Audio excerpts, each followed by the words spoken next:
natin to guys, para yung ano mapunta, sustansya mapunta sa ano, sa ating, ayan, nilalanggam na naman oh. Sprayhan naman natin to. Ayan, tanggalan natin ng ibang guys, payat siya oh,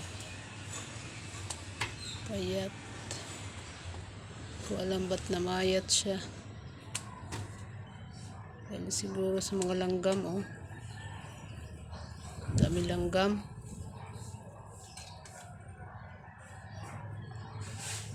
Sarap ng anuhin to guys, kalbuhin, no? Ayaw mamunga, puro dahon yung bunga niya. Kaya lang